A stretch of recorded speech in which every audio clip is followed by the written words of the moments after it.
Revenue, Mr. Tuhinkant Pandey, Secretary Deepam, and Mr. K.B. Subramaniam, Chief Economic Advisor.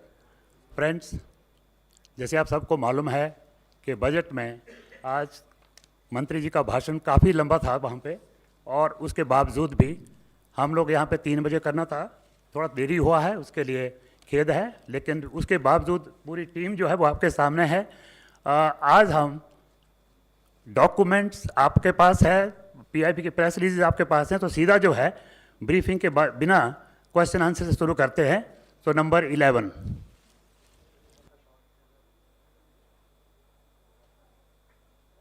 Mic please.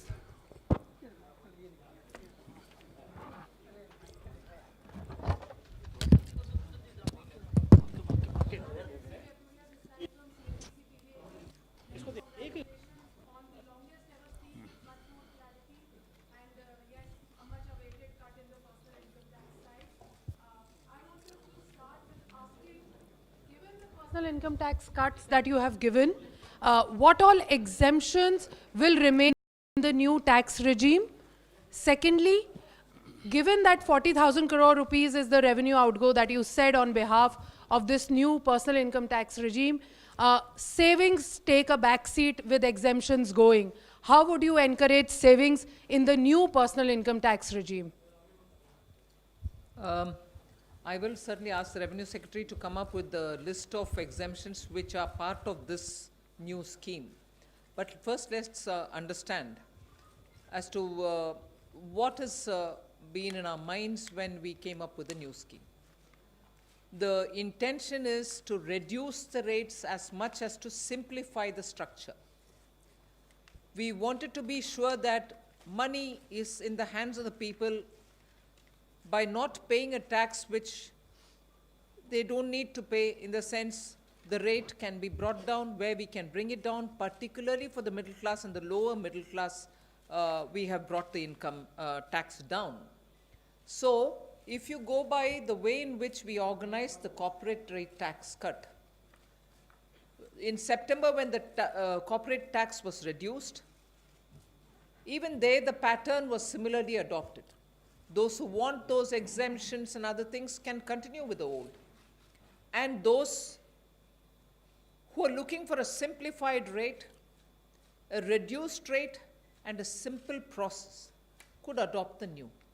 The same principle is in our minds when we designed this. Eventually, we want to bring the rates down and remove the complications that are there in the compliance. Too many exemptions, it's very difficult for the administrators to administer it. As much as too many exemptions, you need an expert to keep advising you as to how you plan your taxation. So we wanted to achieve two goals: make our intentions clear that we want to simplify the income tax process. We want to reduce the rates. So to achieve both, we have come up this year with a new scheme with very limited exemptions to it. Ideally, a new scheme without any exemptions would have been the best, but because there are some exemptions which are absolutely indispensable, and therefore we have brought in those exemptions to it and kept it at the minimum. Those who still want to have the benefit of those exemptions which they have been using for some years can remain in the old system. So we provided both with an intention that in the long run, we will be gradually able to remove all exemptions, and in India, your personal income tax, the entire framework should be simple and a very low rate without difficulties in compliance. With that said, I have also read out the examples of people who don't want any exemption in the old, don't want any exemption in the new. What will be the benefit? I've also given you in my speech example of, all right, some benefits and in old and some benefits in new, what do you tend to benefit? The new scheme has been designed in such a way that you definitely benefit in terms of the money which is going to be remaining in your hand, income tax.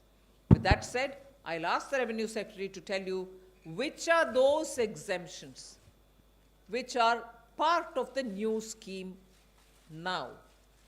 with the reduced rate and with those few exemptions, what will be the benefit that anyone can get will be obvious from his answer. Revenue Secretary. We took a very comprehensive review of all exemptions, and what we found that there are close to 120 exemptions, all different kinds of exemptions. For example, the amount received by a member of a Hindu united family from the income of family state, share of a Hindu undivided family from an income of family state, share of profit received by a partner, interest on certain notified securities, interest on masala bonds, income of foreign diplomats, income of employee, consultant and family members under technical assistance program, death come retirement gratuity. So this way there was a huge list. And so we took of each item, and then we found that in this new regime, as has been explained by the finance minister, that the whole idea was to offer a simplified regime and also lower the tax rate, because there were large number of people who, because of cash constraints, the amount of the income that they were having, they were not able to take all benefits. And some people were able to take a larger number of exemptions and deductions. So in order to offer a simplified system and also to help those who are not taking an exemption, offer a lower tax rate, this system has been introduced. Now the total number of exemptions which have been removed from the new system is about 70. So in fact, I will give you some example that which one have been removed and which one have been retained. So particularly the important ones which have been retained in the new system would be like the retirement benefit, for example. Death come retirement gratuity for government employee, no limit. For others up to 20 lakh, it was already there, they will be retained. Commutation of pensions will be retained. Then the leave encashment on retirement, that will be retained. Retrenchment compensation will be retained. Amount received on VRS up to 5 lakh, that will be retained. Similarly, the EPFO, the employer contribution up to a certain limit, whatever limit that is there now, that will be retained. Payment received from NPS, National Pension Scheme on closure, partial withdrawal from NPS, they all will be retained. A scholarship granted to meet the cost of education, that will be retained. Then payment of awards instituted in public interest, that will be retained. So similarly, so these are the things which will be retained. Then and then there are 70 exemptions, as I mentioned. That Probably put it all in the net. yes, so I will put it on. So the- that will be clearer for you. yes. Okay, we take next question, 13. Ma'am, just, you will get the details. Question number. Timsy, when there's more money in your hand and you, the person who has it, will be better in a position to decide where you want to save instead of me directing it.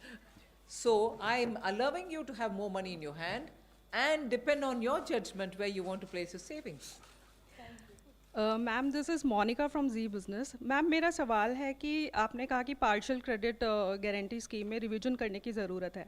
आपने हाल ही में कुछ relaxations announce करे थे, तो अब हम क्या specific measures उसमें एक्सपेक्ट कर सकते हैं? और दूसरा ये है कि रियल एस्टेट सेक्टर जो one of the top employment generators है, उसके लिए आपने कुछ भी अनाउंस नहीं करा, बल्कि उन्हें बहुत ज़्यादा एक्सपेक्टेशन थी कि एटलीस्ट एक one time loan restructuring scheme जो है उसकी घोषणा हो जाएगी। तो क्या कारण रहा उसके पीछे? No, actually for the real estate, we had announced some things even earlier. We had announced that stalled projects which need to be completed will be given the last mile funding so that that project can be completed, home buyers will be getting the project. That is already ongoing.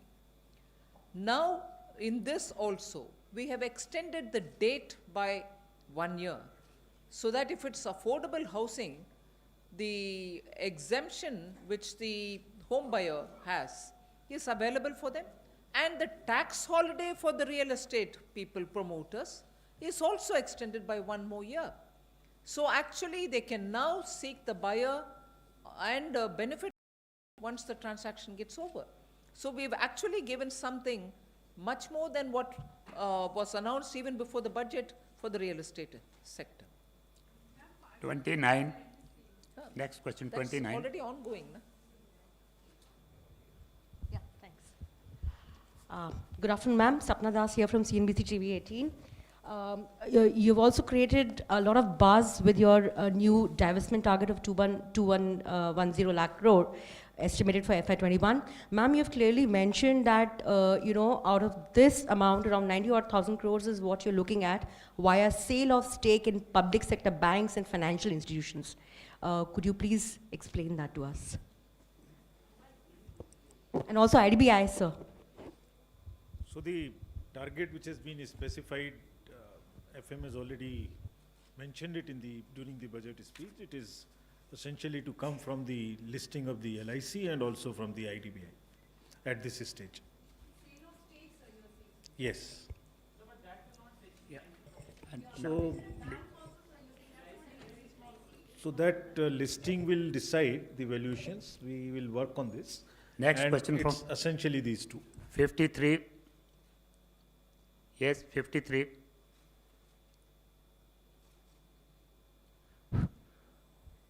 Sir, this is Mukesh Kaushik from Dainik Bhaskar.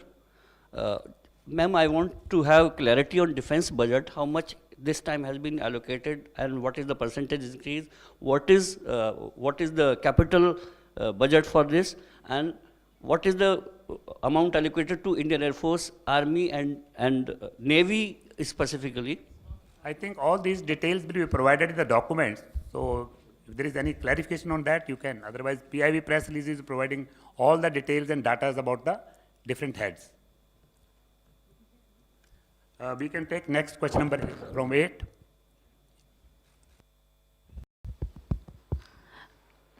Ma'am, this is Ruchi Bhatia from ET Now. Congratulations on the budget. I want to ask you about the massive 2.1 lakh crore target that has been set out in the budget for disinvestment proceeds. Many say this is a very stiff target. How will the Department A look to achieve this target? Because we've seen a massive shortfall in this year. So A, on the target, and you've also spoken about a tax charter that the tax department will bring in. What will the tax charter really entail? Just to understand that. I'm glad you asked that question. I was a bit worried that on a measure like a tax charter, and in spite of me mentioning it in 2 different places in my speech, not a person has asked me any question. I'm so glad you asked. That's a very major step. Other than us going around the country to tell tax administrators to ensure that face-to-face engagement with the taxpayers need not necessarily be there. To ensure that they are dealing with them more like wealth creators, and to make sure that they would approach them only to gather information. In spite of all this, you would still hear some comments occasionally about, no, there is a level of harassment and so on.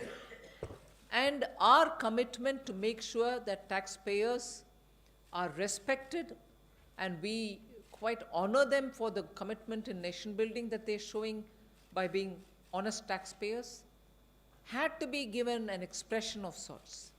And therefore we came up, and I must thank, he's not here, the principal advisor. Sanjeev Sanyal did a lot of work for me on this. He researched and gave me a lot of inputs. If I'm right, there are only 3 countries in this world which have enshrined the rights of a taxpayer in their laws. Canada, USA, and Australia, if I remember correct. So when he, after quite a lot of inputs, came up with the taxpayer rights and a charter as a result, we, as usual in the ministry, discussed it in my morning meeting with the secretaries, and then we worked on it. That is to prove very clearly that the government's intent is not to harass anybody. If there are 1 or 2 black sheep here and there, they are there everywhere, not just among tax administrators. But the intent of the government had to be cleared. And therefore, we thought we'll enshrine it in the statute itself, because we believe in it. It's an article of faith for us to respect wealth creators. It's an article of faith for us to make sure that the honest taxpayer is not suspect. And therefore, we have made it a point to bring it into the Act itself as a charter, the details of which will come out. So that was one of your questions. What was the other? Tuhin Pandey is here. Only to have one word in his favor before he speaks is, I set the target in July. And I also will have to tell you, didn't you know about it, will be your question next. But I'll also have to tell you, between July and now, January, the immense effort that Atanu, before Tuhin as disinvestment secretary, and now Tuhin, are all undertaking. You will see successful disinvestment happening within the next few months. But your accounts for this year end 31st March. Can I keep speculating? So obviously I agree. Between July and now, a lot of legwork has been completed. And the benefits are going to go into the next financial year. So you may hold me for having set a target which I didn't fulfill, but within 6 months I can stand up and tell you, we have done enough groundwork. Tuhin Pandey can speak now about the rest.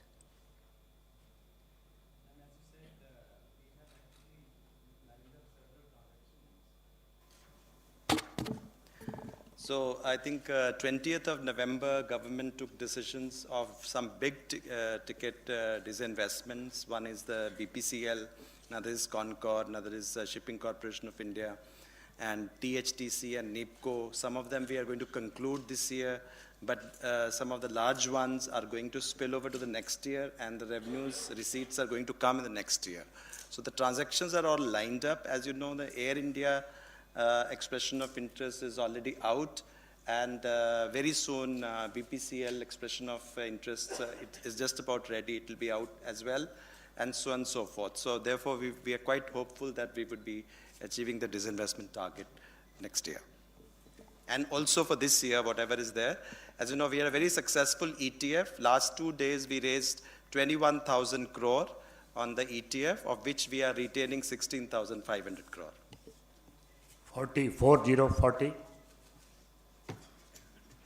Sir, ma'am, this is Karunjit from ET. This is a question for the Revenue Secretary. Sir, there's a provision in the finance bill that Indians who are not paying taxes abroad, that Indians who are not paying taxes abroad will have to pay taxes in India. How will this work? Does this mean people working in Dubai and places like that which have zero taxation will have to pay taxes on their global income in India?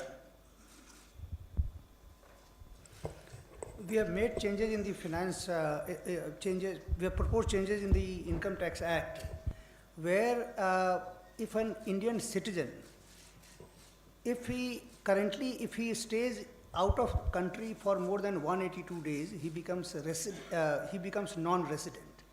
So we have made some changes there. So now, in order to become non-resident, he has to stay out of the country for 240 days. That is one. And secondly, we have also provided that in many cases we have found that some people are resident of no country in the world. They may be staying a certain number of days in different parts of the country. So what we have said is that if any Indian citizen, if he is not a resident of any country in the world, then he will be deemed to be resident in India, and then his worldwide income will be taxed. Number 12. Hi ma'am, congratulations on an amazing budget speech. This is Meghna Mittal from Newsrise. I wanted to ask you regarding the fiscal deficit relaxation that we have announced for the current year, 3.8 and 3.5 for the next year. I wanted to understand, will it be possible from 3.8 to directly achieve the 3.5% fiscal deficit target? And secondly, I wanted to understand from the LIC IPO, what would be the likely quantum that we could look at and the time frame? On the LIC time frame and also the IPO details, I'll have Secretary talk about it. But on the fiscal deficit, We had announced during the BE July 3.3. But subsequent to that, because of the challenges that we faced towards wanting to put more money in the hands of people, to improve on consumption demand, to improve on investments which have to be from the public happening, because the private investment was happening but not at the pace in which it would have helped the whole process, but the public expenditure had to be kept up. And equally, because of various reasons, some natural disaster related, some because of the compliance difficulties in the process, some others unexplained, GST collection coming down. So on the one hand, your revenue generation could not be pressed further. On the other, there was a very clear demand on public spending. So when it was so obvious that I had to go spending, and you know the various attempts we made to release money from the government expenditure be carried out, and make sure that no pending amounts are lying anywhere, and so on. So with both opposite sides being so strongly laid out, it was only obvious that without violating the FRBM, I had to seek that escape clause. And therefore 0.5% forbearance was something which I had to invoke. And therefore 3.8 this year. And the question that you're asking about, why is it 3.5 next year, are you sure you'll be able to come down to that level? Is because if you were to look at the way in which revenue generation is improving now, in the last 3 months itself, the GST collection has crossed 1 lakh crore. And I guess the coming months, and also equally with it, the reduction because of corporate rate cut, corporate tax which was reduced, and therefore the income foregone there, both accentuated the problem in terms of revenue generation. I hope the corporate rate tax, the tax cut, and the benefit derived by new companies will all come to play in the coming months. I guess therefore there will be an improvement in collection. So improvement in GST collection as we are seeing it now, and even better in the future months. Improvement because of the corporate tax cut and the incentive which is coming because of that. I guess revenue generation improvement will give me that little comfort so that I can come down from 3.8 to 3.5 next year, with the disinvestment also showing clear signs of improvement. 27.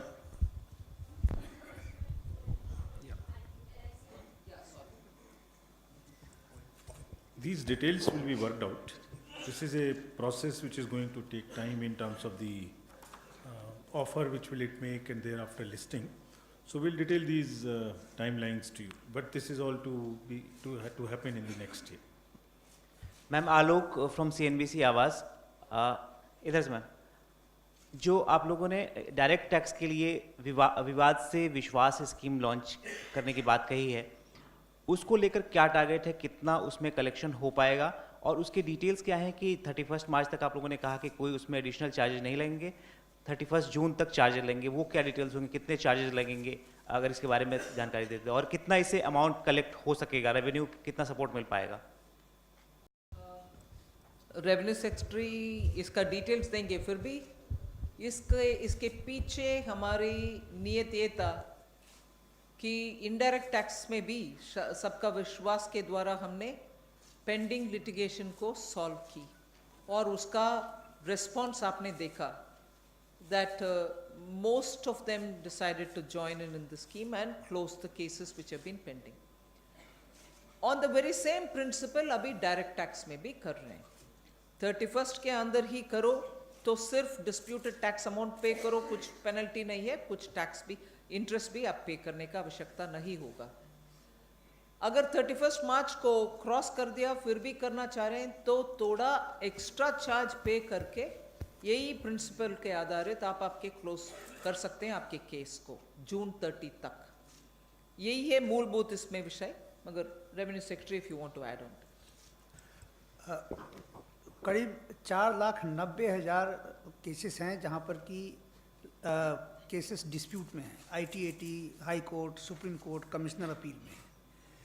सभी को ये सुविधा दी गई है कि 31 मार्च के पहले अगर इसका फ़ायदा उठाएं तो किस डिस्प्यूट में जहाँ पर कुछ टैक्स डिस्प्यूट में होता है, उस पर इंटरेस्ट है, पेनल्टी है, वो सब माफ़ हो जाएगा, सिर्फ उनको टैक्स देना पड़ेगा। अगर 31 मार्च के बाद लेंगे तो उनको 10% और टैक्स देना पड़ेगा।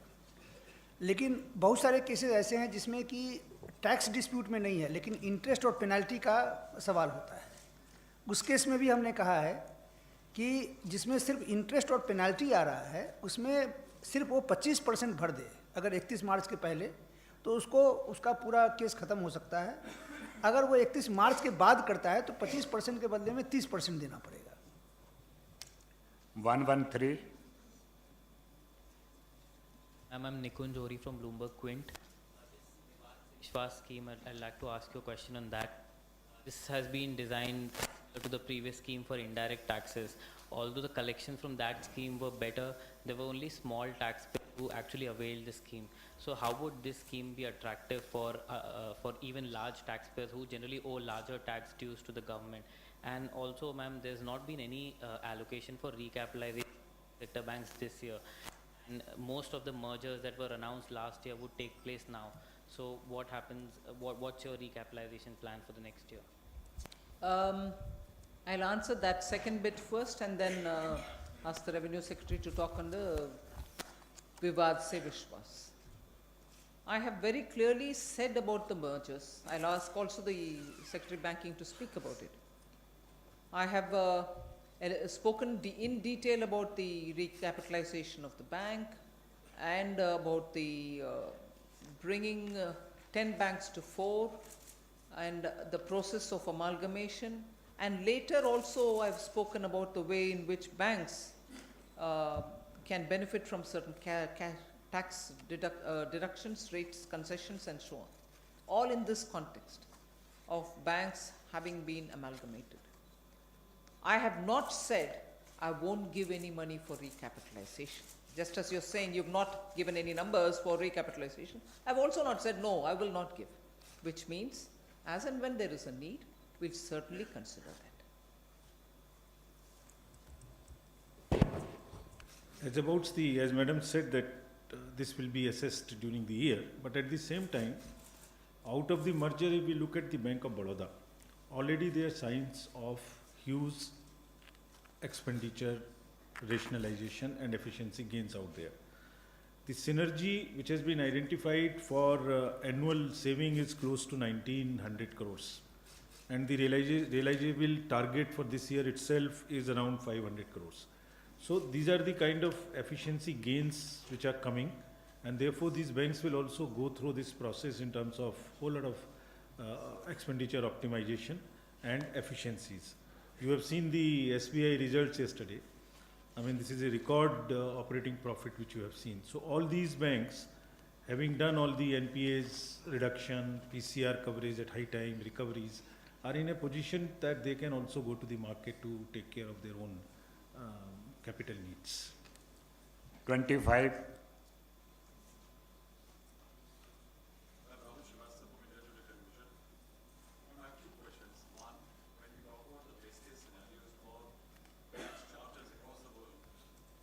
Involves the rights of the taxpayer but also the obligations of a taxpayer.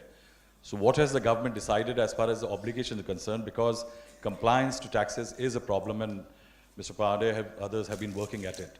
The second question is although you have said that a list will be given later about what exemptions to taxes are still there, but I wanted to know a lot of tax was saved by people by making donations to charitable trusts. For example, tomorrow there is a mandir and people want to donate to that.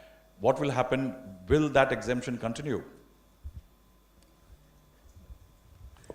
In the new system, any donation made to a charitable trust will not be allowed as a deduction. However, if someone wants to make deductions to the charitable trust and claim exemption, he can be in the old regime, number one. So far as the charitable institution is concerned, they will continue to enjoy the exemptions as permissible under the Income Tax Act. You see, the obligation of the taxpayer has already been specified in the concerned tax laws. If it is an Income Tax Act, Income Tax Act provides that by such and such date the returns have to be filed, then so much tax has to be paid. So those obligations are already there so far as the taxpayers are concerned. What we have done now is that we have, through this charter, we are going to provide that what obligations the tax administration will have towards the taxpayer. Number 9. Ma'am, Ujjwal Narayan from Newsrise. This side, ma'am. Ujjwal Narayan from Newsrise. My question is about food subsidy. At looking at the budget documents, we see a huge cut in food subsidy. It was earlier in B, it was 1,84,000 crores, which has been now reduced to 1,08,688 crores.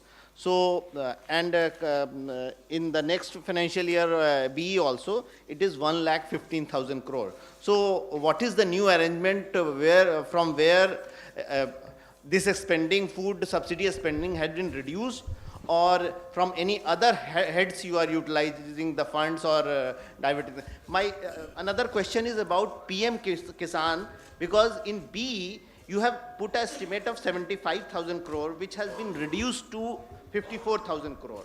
So what is the reason behind unutilization of the stated estimate, the estimates in this head, sir?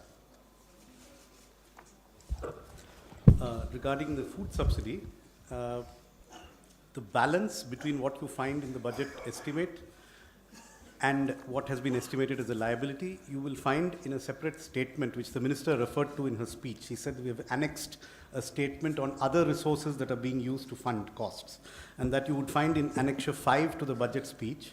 So this is being provided as credit to the Food Corporation of India from the National Small Savings Fund. The principal as well as the interest will be serviced by the Government of India. So the funds are provided, they are provided for separately, you will find it in Annexure 5. And as regards PM Kisan, the scheme was announced with an expected number of farmers. In actual practice, in the rollout of the scheme, this year being the first year of the scheme, the estimation was done on a particular basis. The actual number has worked out to be a little less. Therefore, the revised estimates reflect what is expected to be incurred this year. But next year's provisions are fully provided for the larger number. That is expected, yes. Number 10. Priscilla from The Hindu, ma'am. Looking at given that this is a time of distress in the rural economy and especially a consumer slowdown, consumer demand slowdown in the rural economy, what is the rationale behind reducing your allocation for rural development? And especially when you look at the Narega scheme, which has had a lot of demand this year, your budget estimate, your allocation is only 61,500 in comparison to 71,000, which was last year's revised. You've actually cut it by 9,500. What's the rationale behind that? And my other question is about LIC. Would the LIC listing require an amendment to insurance laws?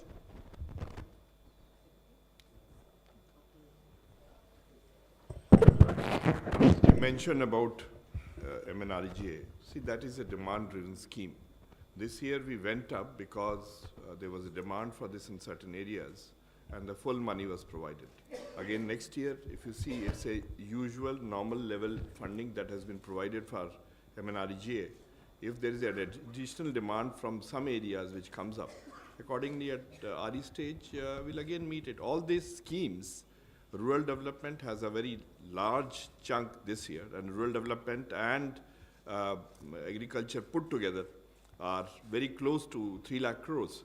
So wherever there is a demand, especially on MNRGA, whenever additional demand comes up, they will be fully funded. It's a normal run of demands over the year which comes up. There was an additional demand from certain areas which came up, which were funded. So RE of 2019-20 reflects meeting the demands fully, not rolling them over. We'll follow the extent procedure for listing and for other things, including the legislative changes if it requires, in consultation with the Ministry of Law. And that process we have already started. 103. Hello. Hello. Yeah.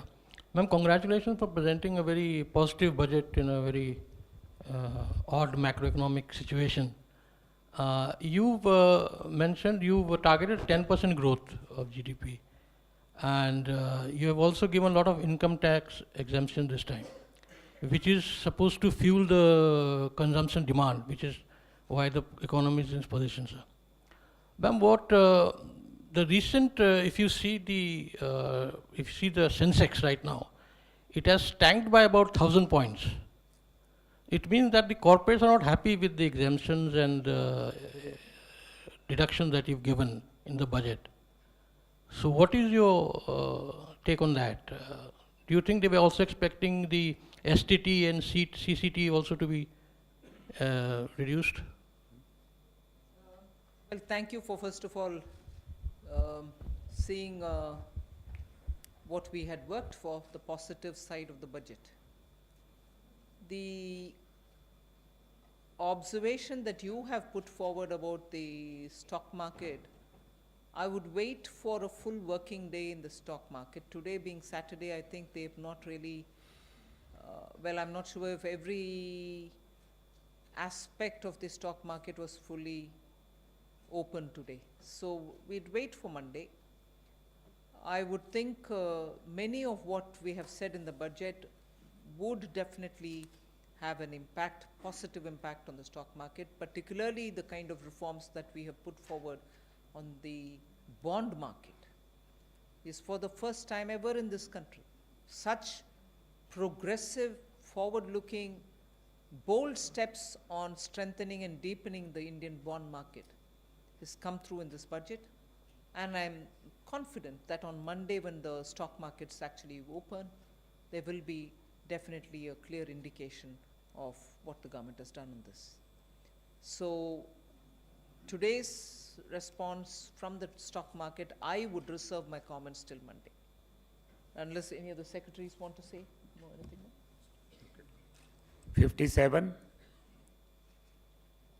Ma'am आनंद हूँ India TV से। यहाँ सब आपको बधाई दे रहे हैं budget के लिए, लेकिन विपक्ष को आपका बजट जो है पसंद नहीं आया है। राहुल गांधी ने कहा कि इतिहास का सबसे लंबा बजट भाषण था, लेकिन ये खोखला था और इसमें युवाओं को रोजगार कैसे मिले इसका कोई रास्ता नहीं दिखाता है ये budget.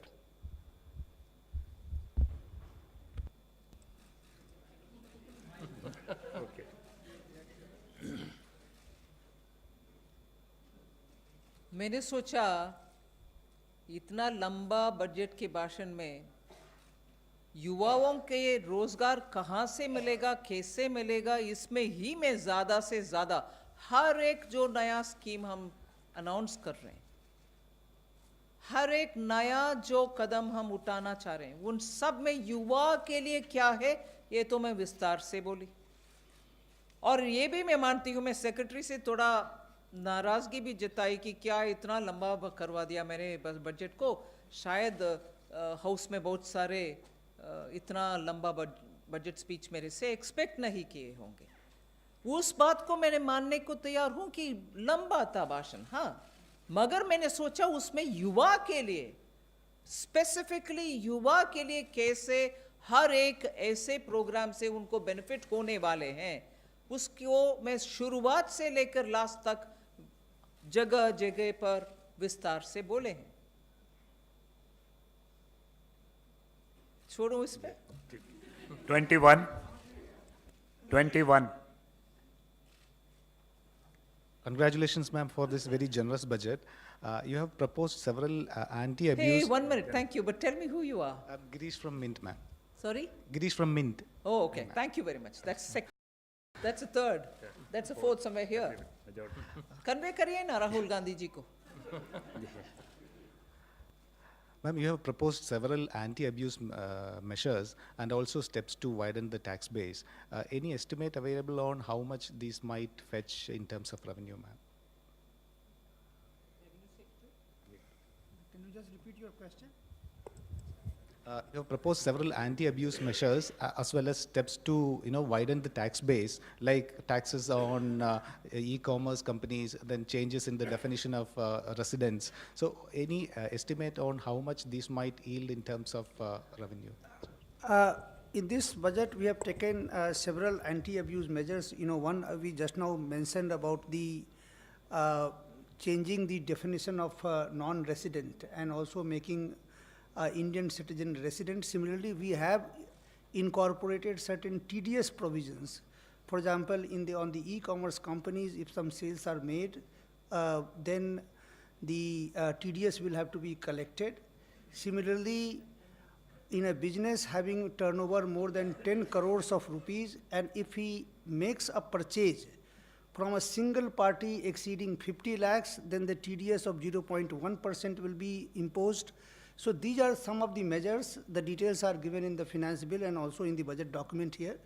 So these are some of the measures where certain anti-abuse and also those will be addressed, and also it will help us widening the tax net. 150. Everybody, this is Prerna from Fortune India. Ma'am, despite a very meticulously drafted budget, there was nothing in specific for the auto industry, which is the worst hit right now. GST cuts or scrappage policy or other incentives. So is that not a priority right now, or you have like other plans that you would want to pull out eventually? Thanks.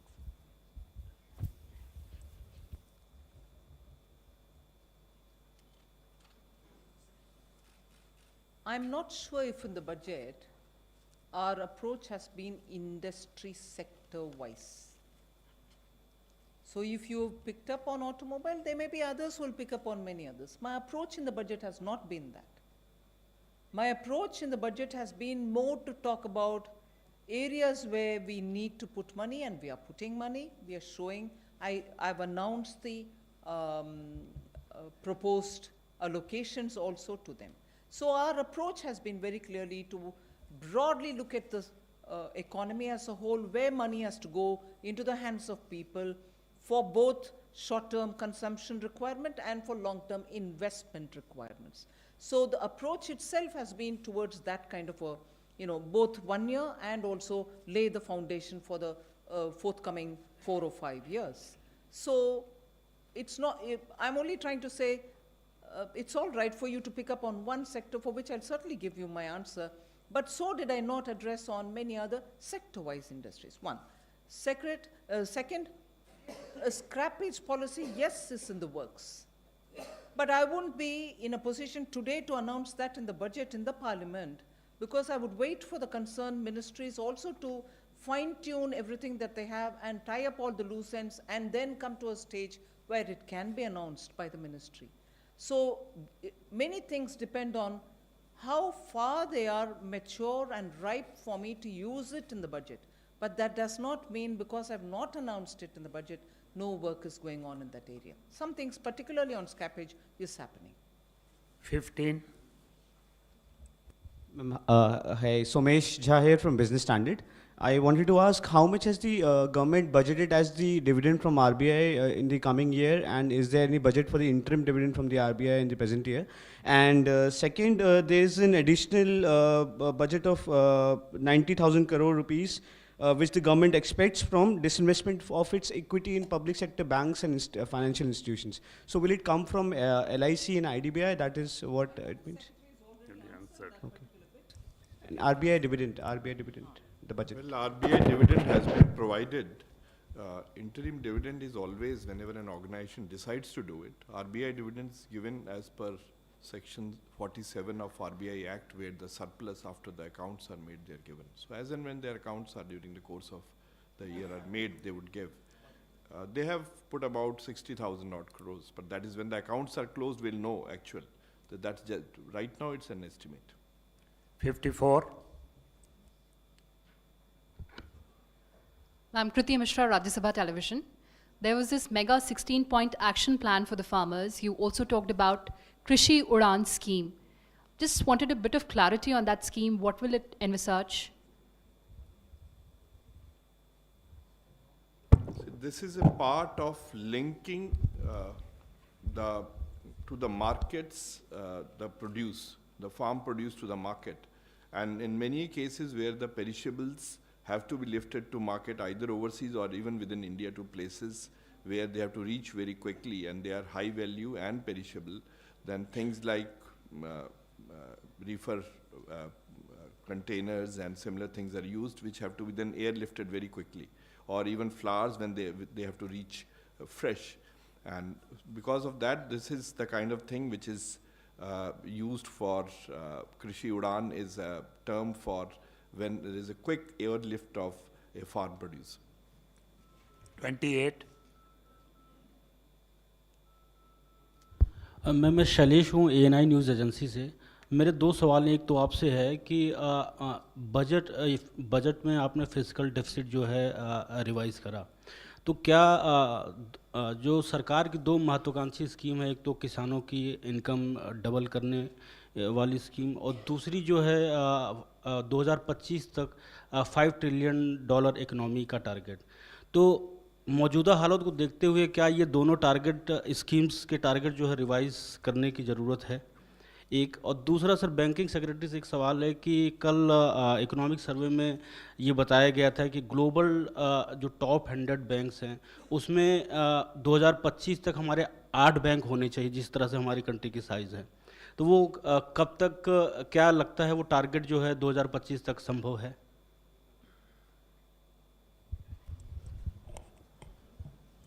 देखिए, financial institutions को बहुत ही robust होना चाहिए और जैसे economic survey में बताया गया हमें ऊपर जाना चाहिए, उसी भावना को लेके जो बैंकों का मर्जर किया गया, जो उनको सशक्त किया जा रहा है वो है। और अगर आप आज के बजट में देखेंगे तो जो FM ने अनाउंस किया है उसमें फाइनेंशियल सेक्टर के बहुत सारे रिफॉर्म्स हैं which are working like the building blocks for reaching towards that 5 trillion economy and also including the doubling the farmer income. आप देखें, अगर उनको एक समेकित रूप से देखा जाए तो LIC की लिस्टिंग की बात हुई, IDBI बैंक के प्राइवेटाइजेशन की बात हुई, इंश्योरेंस कवरेज को 1 लाख से बढ़ा के 5 लाख बढ़ाने की बात हुई, NBFCs को सरफेसी एक्ट में एम्पावर किया गया ताकि एक उनका स्प्रेड हो अच्छा से, फैक्टरिंग एक्ट में उनको अलाउ करने की बात की गई, बैंकिंग रेगुलेशन एक्ट में कोऑपरेटिव बैंक्स को स्ट्रेंथन करने की बात की गई, FPI की लिमिट्स इंक्रीज़ की गई, मार्केट रेजिंग की बात मैडम ने कही कि बैंक्स करेंगे, फार्म क्रेडिट को जो डबल दी फार्मर इनकम की बात आप कह रहे हैं, 15 लाख करोड़ रुपए का एक प्रोविज़न दिया गया और साथ ही में बहुत सारे फंडामेंटल रिफॉर्म्स हैं जिसमें APMC भी है on A performance based and competitive method, उसमें लैंड लीजिंग भी है, उसमें टेनेंसी भी है, उसमें वेयर हाउसिंग्स भी हैं, उसमें सोलर पम्प्स भी हैं। उसके बाद में MSME के इसी तरह से बहुत सारी चीज़ें हैं। ये सब बिल्डिंग ब्लॉक्स हैं जो कि doubling the farmer income, MSME को रिलीफ देना और 5 ट्रिलियन इकोनॉमी की तरफ ही ले जा रहे हैं और इसके टारगेट्स के हम लोग अचीव करेंगे, रिवाइज करने की ज़रूरत नहीं महसूस होती है। 51. Hello, this is Deepak Pandal from Business Today. Ma'am, government expects to lose around 20,000 crore because of abolition of DDT. Now, if I'm not wrong, currently you collect around 41,000 crore from DDT. So why do you see a 60% drop in collection? No, what we have estimated is that in the next financial year, if the DDT had continued, we would have got more than 60,000 crores, because in this year itself we are estimating that we will get around 55,000 crores. So at least 65,000 crore we would have got next year. So from that point of view, the DDT we have abolished. So now the DDT will be taxed only at the hands of the investor, and there will be a large class of people, particularly the foreign investors, where the DDT, earlier the DDT used to be deducted. Now those foreign investors, they would pay only the tax on the dividend at the treaty rate, which ranges from 5% to 15%. So there will be a revenue loss there. So we have made that estimate, and we estimate that 25,000 will be the reasonable one. 45. Thank you, sir. Sir, Manoj Kumar from Reuters News Agency. My question to Finance Minister and Chief Economic Advisor. Ma'am, how confident you are after these budget measures of revival in the economic growth, particularly in the manufacturing sector? And my question to Chief Economic Advisor, considering that we have the effective fiscal deficit of 4.5% for next year, considering 1.86 lakh crore borrowing outside the budget, do you see a risk now of crowding out these private investments that you talked about yesterday, and considering import duty increase on large number of products, do you see a risk in now increase in inflation and a further delay in economic revival? Thank you. So, first of all, if we look at the measures that have been taken, one of the key things which the Honorable Finance Minister mentioned is government securities which will not have any restrictions, which will enable the government of India securities to be listed in the bond indices. And as a result, the supply of funding into this particular segment will increase significantly. And that should help in avoiding the crowding out phenomenon that you were referring to. The other question was about... Yes. See, if you look at the inflation, and we touched upon this yesterday as well, a large part of the CPI inflation is primarily food, of which onion prices, which have since moderated significantly. And therefore, inflation is expected to be range-bound. I therefore do not anticipate much of an impact because of the import duties that are being imposed. In fact, I would like to clarify here that it is wrong to say that import duty has been increased on a large number of items and therefore it will lead to inflationary. On import duties has not been increased on large number of items. Import duty has been increased only on those items which are being manufactured by MSME particularly, and in a very, very large numbers and with better quality. Only those items the import duty has been increased to kind of provide a level playing field to Indian industry. And therefore, because those items are being manufactured in India, we are not dependent upon the imports. So therefore, that leading to some kind of inflation, that question does not arise. On the other hand, we have reduced the custom duty on the raw materials and the inputs imported by the domestic manufacturers. So the list of items are already part of the budget documents. So therefore, we have reduced custom duty on the raw materials or the inputs.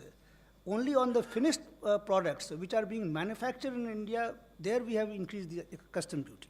I just want to supplement on the crowding out also. Let me just assure you, I wish each one of you, I'm glad you raised that question. You must look at the list for which the import duty, items for which the import duty has been increased. We have spent considerable time to look at the items selected for it, to see that we are not stopping those which are not available in India at all. And that we would stop only those which are qualitatively and also available because they are being marketed and produced by the MSMEs. So the selection of, first of all, it's not a long list, but that list has been absolutely carefully picked up. The intention being that if that item is produced in India by an MSME and at equal quality, if not better, we had no reason to import. Second, we also made sure that none of the raw products which come as raw material for our downstream industries are hurt because of this.